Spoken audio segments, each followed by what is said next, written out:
Nathan Judah. I'm here with Wolves reporter Tim Spiers. Wolverhampton Wanderers 3, Hull City 2. Tim, if Derby was filthy, what was Hull? Careful, we'll get complaints. We'll get complaints. Can't say filthy. What was it? It kind of feels like the moment that they've arrived to me. I mean, you know, the Middlesbrough game, I thought Middlesbrough didn't turn up.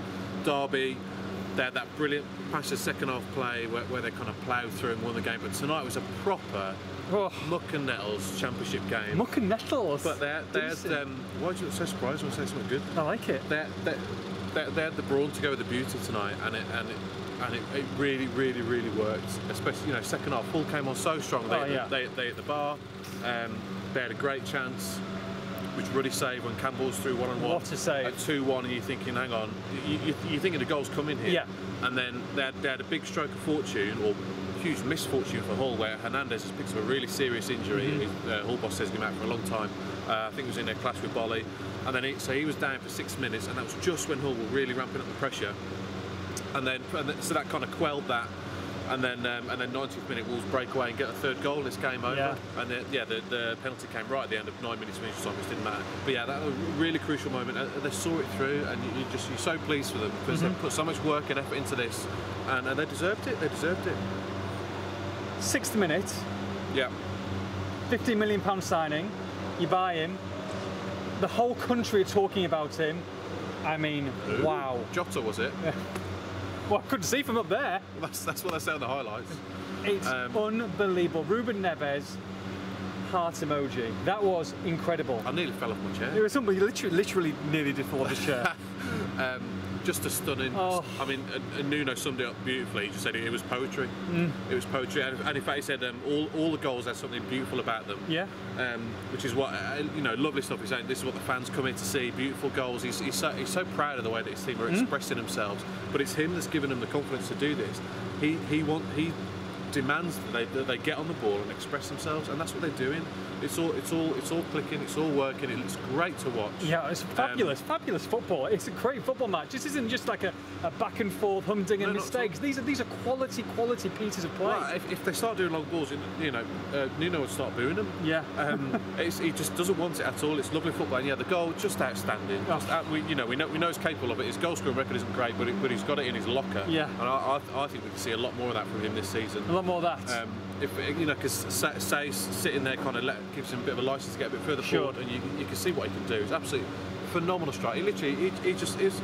It's like he picked his spot. It's just like he threw a little dart at it. Straight at the balls, right in the corner.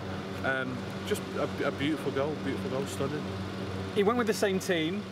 We thought that maybe there might have been a couple of changes, and Caballero obviously pushing to the start, and Brighton had the best of games, but then all of a sudden made the second, didn't he? He showed it at Derby. He showed what he's capable of, and yeah, everyone's been screaming at him. Where's your end product? You've got all this talent. You can take players on at will, but you're not a team player.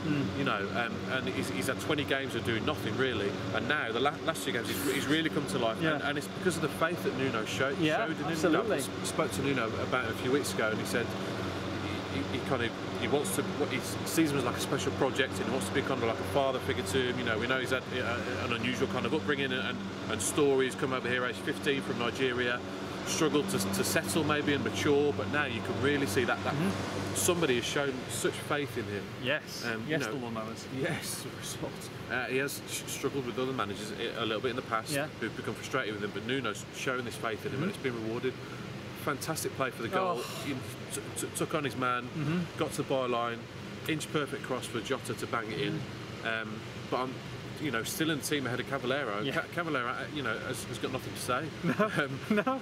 But he's happy though. He's got a smile on his face. He's not sulking. He come off the bench to get the beautiful assist, the clincher at Derby on Saturday, and he's come on tonight.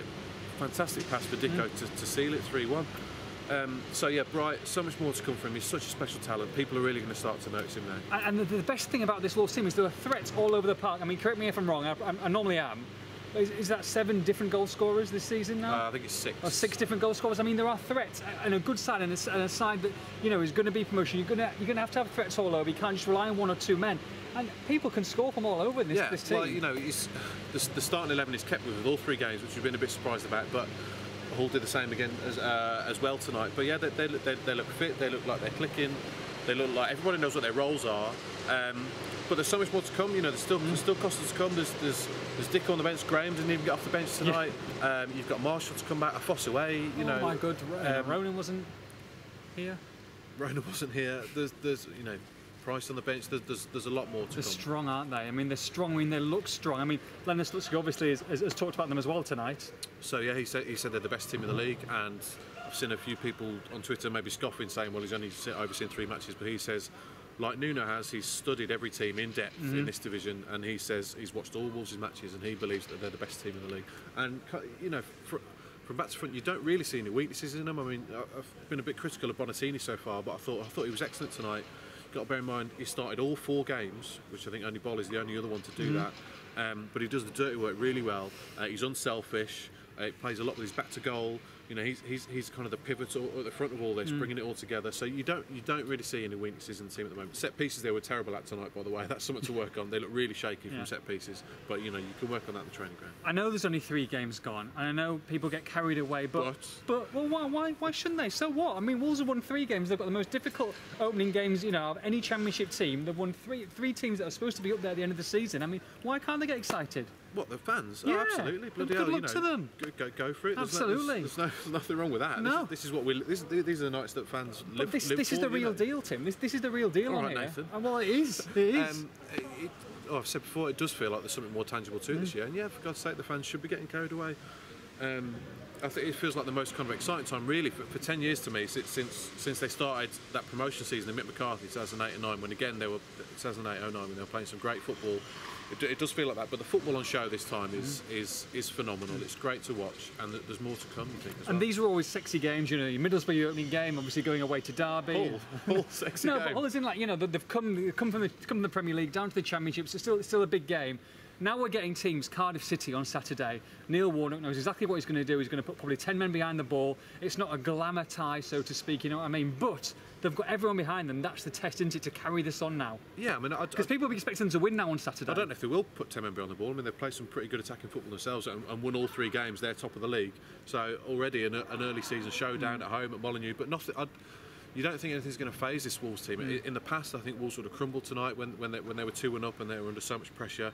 And they might be fearing, you know, another big expectant Molineux crowd on Saturday. But these players and this manager, they don't care about that. No. They've come from Porto. They're used to pressure. Champions League, exactly. Nuno's been at Valencia, where it was demanded of him to finish in the top 4. You know, they're used to this kind of pressure, so it won't faze them.